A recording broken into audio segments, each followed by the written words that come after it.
습니다. 우리 지상이 이 시상 잘 읽어졌어요. 네, 오늘 말씀 제목은 창조주 하나님입니다. 온 우주와 세상이 언제, 어떻게, 어떤 목적으로 창조되었을까요? 이 질문은 우리 기독교인뿐만 아니라 인류가 역사 이래로 끊임없이 던져온 질문입니다. 어떻게 창조되었을까? 누가 창조하셨을까? 만약에 하나님이 이 우주와 세상과 우리 인간을 창조하셨다면 하나님이 존재하시다는 것이 증명되어야 하겠지요. 흔히 전도하다 보면 흔히 사람들이 이렇게 묻습니다. 내게 하나님을 보여주세요. 그러면 내가 하나님을 믿을 테니까. 그런데 이 말 속에는 함정이 있습니다. 오늘날 사람들은 하나님을 믿고 싶어 하지만 보이지 않는다고 믿을 수 없는 그런 상황이라고 고민합니다. 왜 확신에 이르지 못할까요?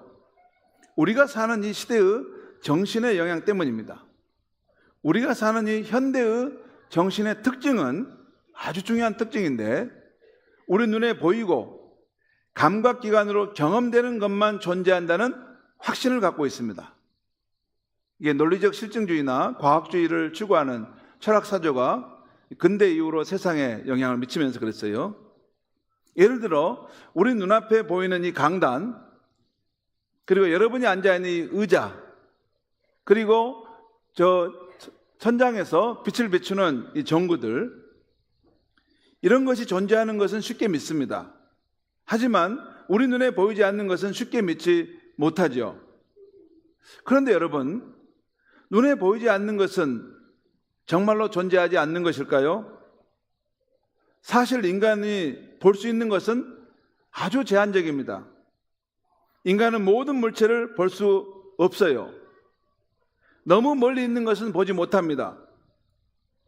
하늘에는 무수히 많은 별들이 있는데 우리가 볼 수 있는 별의 숫자는 극히 제한되어 있습니다. 또 인간은 너무나 큰 것도 볼 수 없고 너무나 작은 것도 볼 수 없습니다.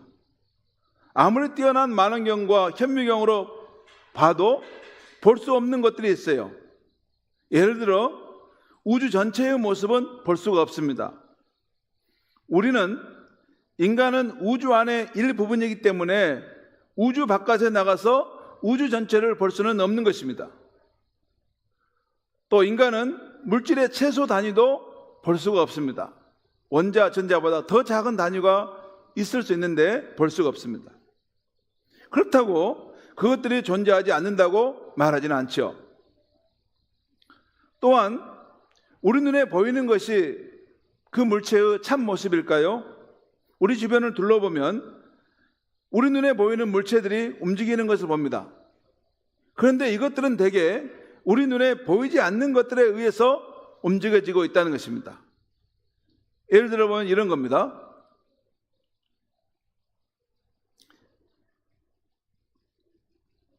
나뭇잎이 있죠. 저 나뭇잎이 움직이는 것을 보는데 그것은 눈에 보이지 않는 바람에 의해서 움직여집니다.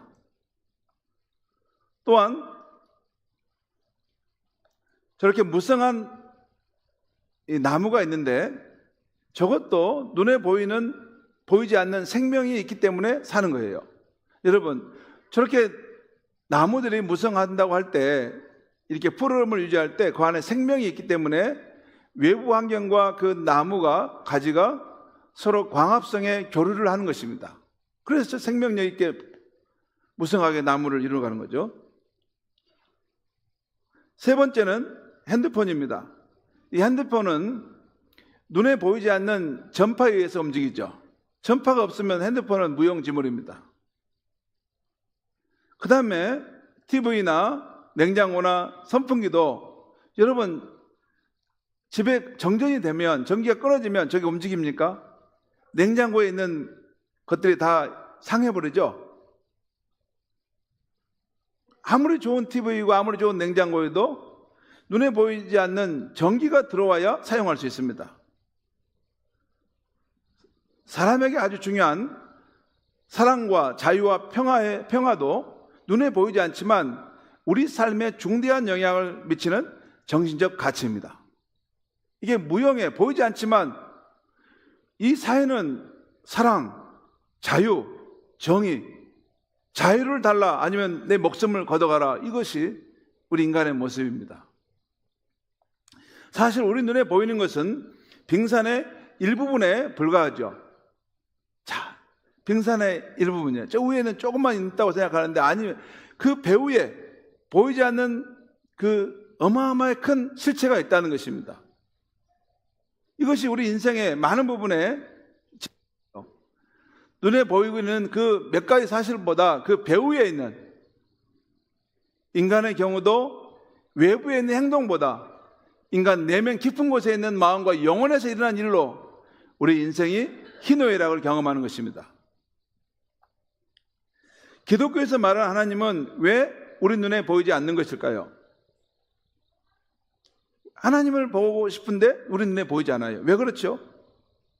하나님이 크시기 때문만은 아닙니다. 영국의 C.S. 루이스는 아주 훌륭한 기독교 사상가인데 하나님은 우주보다도 크신 분이라고 말씀했어요. 하나님께는 이 광활한 우주도 그분의 손안에 있는 하늘의 호두알과 같다는, 호두알. 어떤 사람이 환상 가운데 하나님의 그 뒷모습을 보는데 손에서 뭔가 하나님 멀리 갖고 만지고 있으시더라는 거예요. 저게 뭘까 보니까 우주 전체를 그 손 안에서 이렇게 갖고 계시다는 거예요. 너무나 놀라운 일 아닙니까?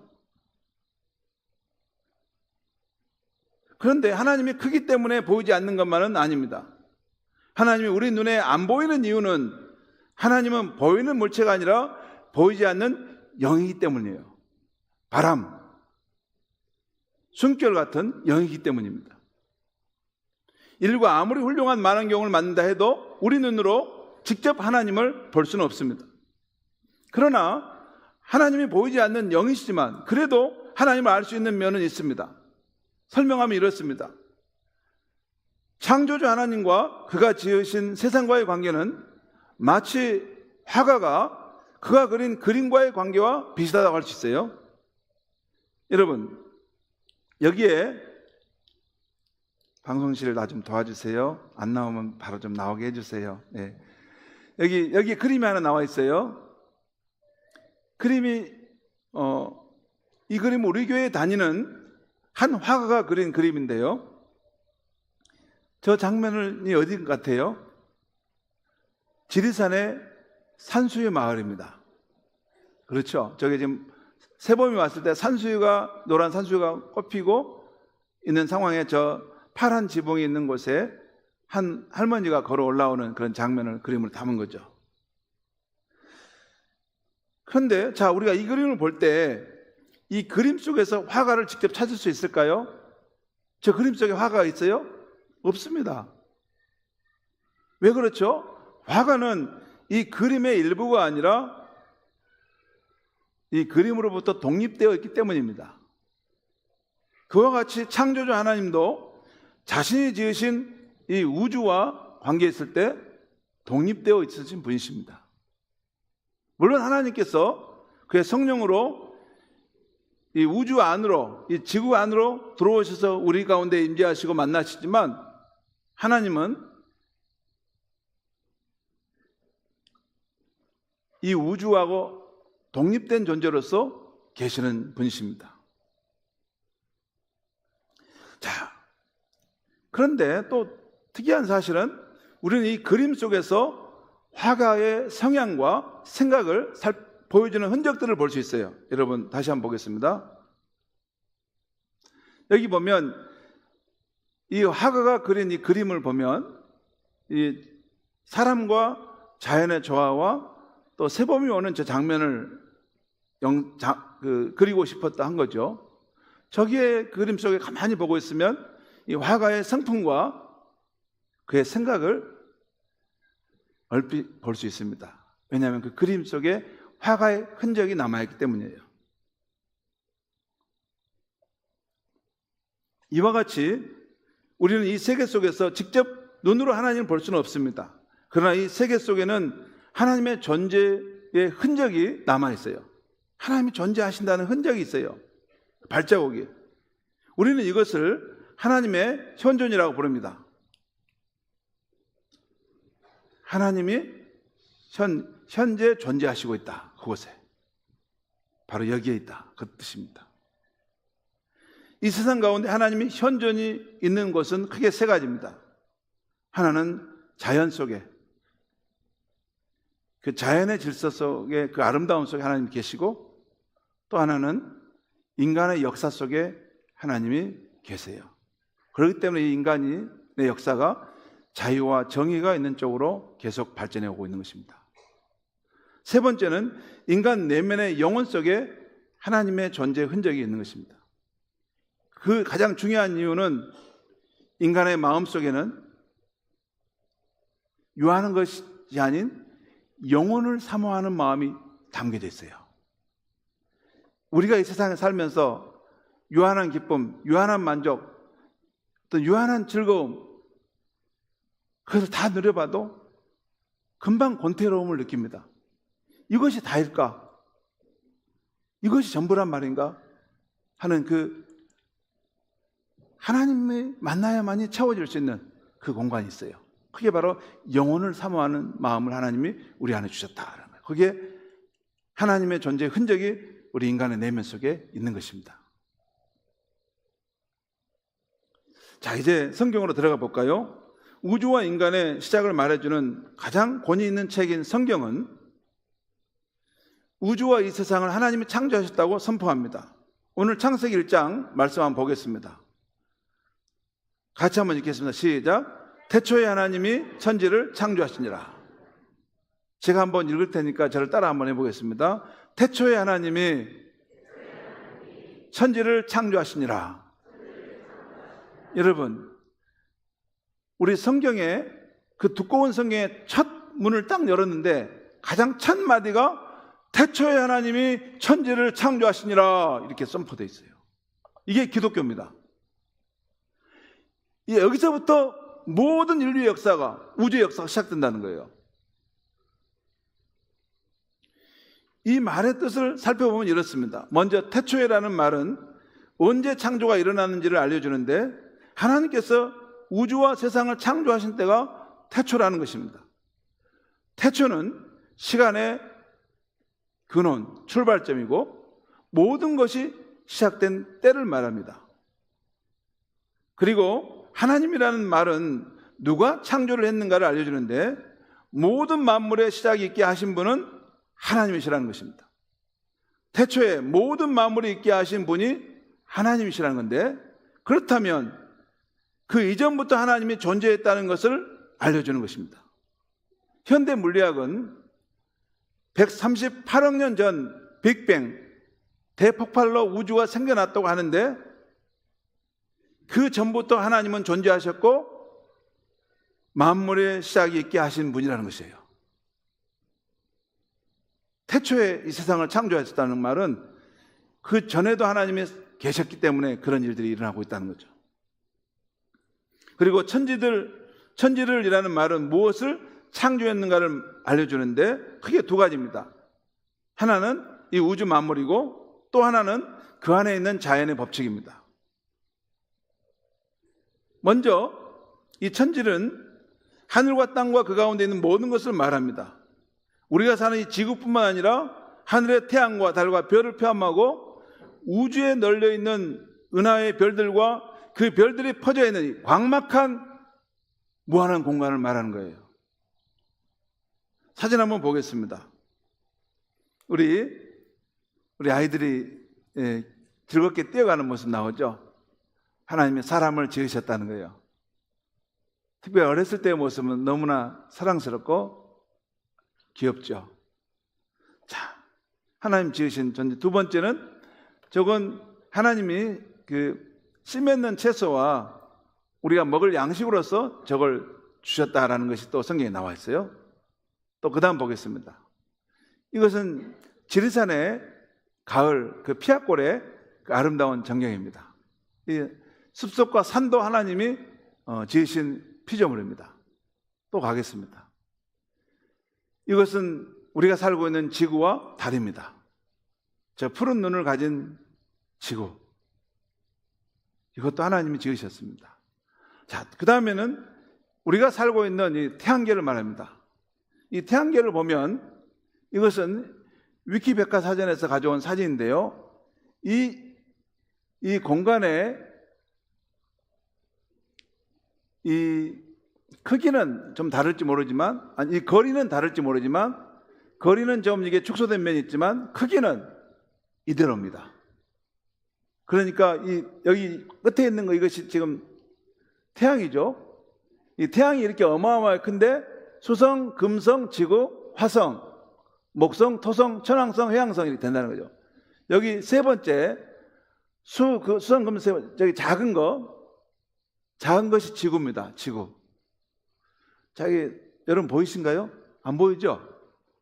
저 어마어마한 세 번째입니다. 이쪽에서 하나, 둘, 셋. 저게 지구인데 거의 우리는 보일락 말락 하죠. 이 태양계 안에서도. 그 다음에 넘어가 보겠습니다. 저것은 우리 태양계를 넘어 우리 은하의 모습입니다. 우리 은하의 모습인데 저기 보면 우리 은하가 얼마나 크냐면 우리 은하 안에 한 1천억 개 정도의 이 태양과 같은 별이 있거든요. 그만큼 광대한 공간입니다. 그런데 여기 보면 이쪽에 이 은하의 그 크기가 직경 보면 10만 광년을 거리가 해당된다고 그래요. 10만 광년이라는 것은 어떤 거리냐면 여러분 인류가 가장 빠른 속도로 가는 것을 빛의 속도로 잡았습니다. 왜냐하면 그보다 더 빠른 것은 없어요. 이 빛의 속도는 1초에 똑딱 할 때 30만 킬로미터를 팍 나갑니다. 그것은 1초 동안에 지구를 7바퀴 반에 도는 수 있을 만큼 빠른 속도로 움직이는 건데 우리 가까이 있는 그 달은 빛이 그곳에 도달하면 딱 1초 걸립니다. 1초. 똑딱 하면 여기서 지구에서 빛이 생기면 달에서 그 빛이 전달돼요.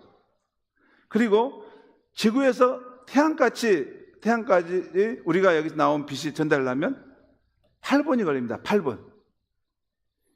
그러니까 8분이 돼야지 여기 있는 빛이 태양에 딱 전달돼요. 그런데 이 빛의 속도로 가는데 8분이 아니라 10만 년을 가야지 이 우리가 살고 있는 이 은하를 하나를 다 그 크기가 채워진다는 거예요. 그 끝에 도달한다는 거죠. 그런데 이런 은하가 우주 가운데 얼마나 되냐면 한 1천억 개가 있습니다. 1천억 개가. 여러분 우리 은하의 크기가 10만 광년이라니까 여러분 잘 감이 안 오신 것 같은데 100년, 1000년, 만년 그러죠? 10만 년. 10만 년 동안 막 빛이 달려가야지 저 우리 은하의 끝에 간다는 거예요. 그 다음에 하나 더 보겠습니다. 저것은 우리 은하에서 가장 가까운 곳에 있는 그런 은하인데 안드로메다 은하입니다. 저기 안에 저렇게 무더기가 있는데 저 안에 별이 1천억 개가 있습니다. 근데 저 안드로메다 은하까지는 빛의 속도로 가는데 얼마큼 가야 되냐면 250만 광년을 가야 돼요. 그러니까 빛이 그 지구를 7바퀴 반 도는 빠른 속도로 가는데 250만 년 동안 막 가야지 저 안드로메다 은하에 도달한다는 거예요. 그런데 여러분 우리 은하에서 가장 가까운 은하가 저겁니다. 근데 저게 250만 년 동안 빛이 가야지 저 은하에 도달할 수 있다는 거예요. 여러분 잠깐 보시죠. 반대로 저 안드로메다가 생겨가지고 저기서 빛이 발휘되기 시작하면 우리가 사는 이 지구에서 저 빛을 안드로메다 별빛을 보려면 몇 년이 걸렸어요? 250만 년을 지나야지 저 별이 우리한테 와서 빛을 보여주는 거예요. 그런데 여러분 우리가 사는 이 지구에 현생 인류 호모사피엔스가 시작된 것은 학교에 가면 한 30만 년 정도 된다고 말합니다. 그러니까 이 지구상에 현생 인류가 생기기 전에부터 그 안드로메다에서 있는 생겼던 빛이 지금 왔던 것이고 그것을 지금 우리가 보고 있는 것입니다. 예, 제가 너무 어렵게 설명한 것 같습니다. 자, 근데 더 현대 과학계의 일반적인 합의에 의하면 인류는 이 우주의 약 5%만 알고 있다는 거예요. 우리가 다 만원경으로 막 보고 허블 만원경으로 다 봐도 5%밖에 모르고 있고 우주의 나머지 95%는 여전히 미지의 세계라는 것입니다. 거기는 암흑 물질이 25%고 암흑 에너지가 70%라는 거예요. 근데 이 암흑 에너지 가운데는 이 우주가 계속 팽창하고 있는데 그 팽창하게 하는 어떤 힘이라는 힘, 이 에너지가 왜 있는지를 아무도 알지 못하는 거예요. 이것이 하나님이 지으신 세계입니다. 또 하나님은 이렇게 눈에 보이는 그런 물질뿐만 아니라 보이지 않는 것도 창조하셨는데 자연의 법칙들입니다. 예를 들어 만율력의 법칙, 이것은 우주 전체에 통용되는 법칙이에요. 쫙 250만 광년에 떨어진 안드로메다에도 이 중력의 법칙은 동일하게 작용돼요. 이렇게 해서 물체가 서로를 당기는 힘이 있어서 저 은하가 지금 형성되어 있는 것입니다. 전자기의 법칙, 그리고 유전의 법칙, 추수의 법칙, 이런 법칙들이 하나님이 주신 이 세상 가운데 있는 것입니다. 하나님도 이런 자연의 법칙들을 존중하시고 무시하지 않죠. 그렇기 때문에 우리 인간은 이 법칙들을 존중하고 따라야 합니다. 예를 들어 중력의 법칙이 있는데 자기가 철학이라도 했다고 해서 높은 데서 뛰어내리면 안 됩니다. 그것은 아니에요. 기도는 기도고 또 우리가 중력의 법칙을 하나님이 그걸 존중하시니까 함께 지켜야 합니다. 뿐만 아니라 추수의 법칙도 하나님이 세웠죠. 반드시 추수를 하려면 씨를 뿌린 것이 있어야 한다는 것입니다. 여러분, 내가 하나님 잘 믿으니까 하나님이 다 알아서 해주겠지? 그것은 아닙니다. 우리가 준비하고 씨를 뿌리고 하나님 기도할 때 하나님께서 그것이 자라게 하시고 싹이 나게 하시고 열매를 많이 거두게 하시는 것입니다. 우리가 할 일은 또한 준비하고 열심히 씨를 뿌리고 길을 준비해야 하는 것입니다. 자, 그 다음에 창조하시니라라는 말은 하나님께서 무엇을 하셨는가를 말해주는데 오늘 창세기 1장에서 보여주는 하나님의 천지창조의 모습을 보면 두 가지 특징이 있어요. 하나는 아무것도 없는 무에서 유를 창조해내신 것입니다. 인간의 창조는 모두 다 어떤 재료를 가지고 뭔가 있는 재료를 가지고 만드는데 하나님은 아무것도 없는 가운데서 완전히 새로운 세상을 창조하신 분이십니다. 또 하나님은 오직 하나님의 말씀으로 이 세상을 창조하셨습니다. 오늘 말씀에 보면 계속해서 하나님이 이르시되 빛이 있으라, 하나님이 이르시되 궁창이 생겨나라, 하나님이 이르시되 마른 땅에 생겨나라, 하늘과 땅과 물에는 종류대로 그 생명체 낼지어다. 그렇게 말씀하시죠? 그대로 된 것입니다.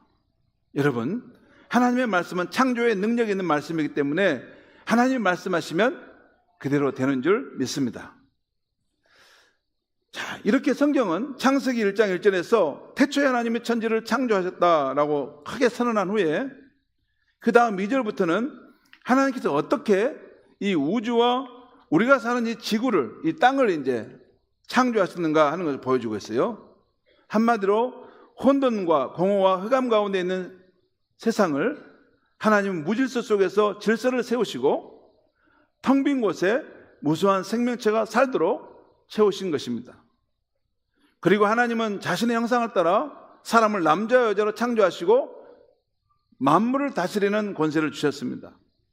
이 모든 일을 마치고 지으신 것을 보실 때 하나님은 심히 좋으셨다 하는 것이 오늘 창조의 이야기의 마지막입니다. 오늘 창세기 1장에 하나님이 보시기에 좋았더라라는 이 말씀이 7번이나 나옵니다. 그만큼 우리가 눈앞에 보고 있는 이 세상을 하나님 만족하셨고 기뻐하셨다는 거예요. 그러니까 여러분, 우리가 보는 이 피조물들 또 우리 주변에 있는 다른 사람들을 볼 때 하나님은 다 기뻐하시고 만족하는 사람이라는 걸 아시고 다른 사람을 존중해 줄 수 있기 바랍니다.